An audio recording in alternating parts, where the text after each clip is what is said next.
जनता जनता जनता, अच्छे दिन आ रहे हैं, विकास रास्ते में है। यूपी में पहले चरण की वोटिंग में मेरठ गाजियाबाद की खराब हुई ईवीएम मशीनें, और मेरे विपक्षी कहते हैं कि भारतीय लोकतंत्र में मतदान अनिवार्य होना चाहिए। बोलने की स्वतंत्रता, राष्ट्रीय पोस्ट में जो विचार व्यक्त न करे वो देशद्रोही, अधिकार कर्तव्य नहीं बन सकता। IAS IPS चपरासी की पोस्ट के लिए न जाने कितने इम्तिहान और उनके तबादले कराने वाले केवल 48% उम्मीदवार स्नातक हैं। और पप्पू भैया कहेंगे लोगों के दिलों में विश्वास जगाना ही परीक्षा है। तो बता दो, तुम साथ बता दो, लोग अब जान जाएंगे कि वोट किसको देना है। मतदाता सूची से लेकर बूथ में शिक्षा विभाग की जिम्मेदारी, दंड भी आप उन्हीं से दिलवाएंगे, और मैं पढ़ाई लिखाई छोड़कर समोसे का ठेला खोल लेती हूँ। वोट तो आप मुझे वैसे भी दे ही देंगे, हाँ, वोट तो आप मुझे वैसे भी दे देंगे। यहाँ आरक्षित ही सुरक्षित है, 50 लाख में MBBS की सीट खरीद रहे हैं, फार्मेसी एग्रीकल्चर में सीट है, मेरे लिए नहीं। संविधान नियुक्ति से घर नहीं चलता साहब, यहाँ तो नरक से भी कॉल लेकर नहीं आता। और ये कहते हैं कि यूट्यूब से न कमाऊं तो क्या, सरकार के 15 लाख का इंतजार करूं?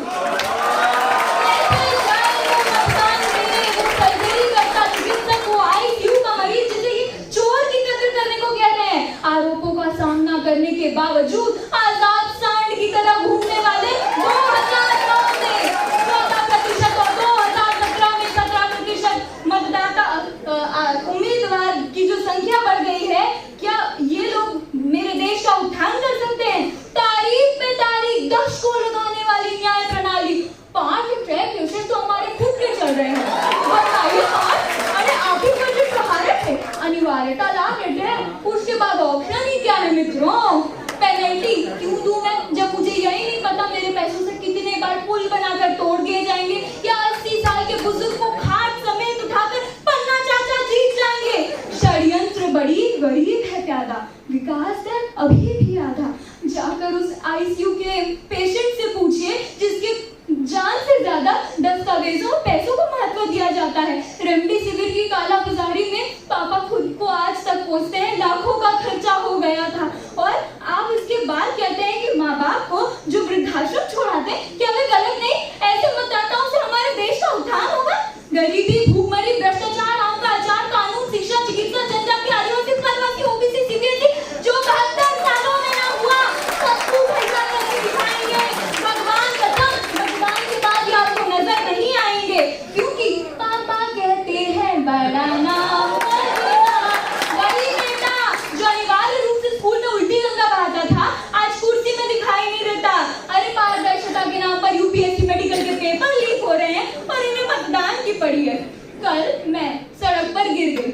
अब इन्होंने कहा था 1 महीने में रोड बनेगी, घोषणा पत्र का पैजामा पहनकर कहते हैं तुम सड़क पर चली गई, तुम्हारी गलती थी। अरे अटका बनिया दे आधार, गूढ़ रहस्य की बात बताने जा रही हूँ। ट्रॉफी का लालच जब तक भैया पक्ष में है तब तक, वरना 75% अटेंडेंस के लिए लड़ने वाला व्यक्ति यहाँ खड़ा होगा। और 70% ठीक है, लड़ने वाले वो खड़े भी हो गए। अपने उम्मीदवारों को सब पछाड़ दिया इन लोगों ने। साइंस ले लेते हैं, पता नहीं करना क्या है। एक बोतल की कीमत तुम क्या जानो यशस्वी बाबू? नोटा का 80, चाय में नमक जितना वो भी घोटाले से बेच दिया जाता है।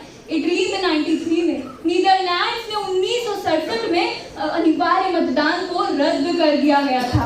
1951 में खुद BR अम्बेडकर जी ने कहा था कि प्रजातंत्र लोकतंत्र के लिए यह संभव नहीं, विकसित लोकतंत्रों में भी इसका कोई जिक्र नहीं होता।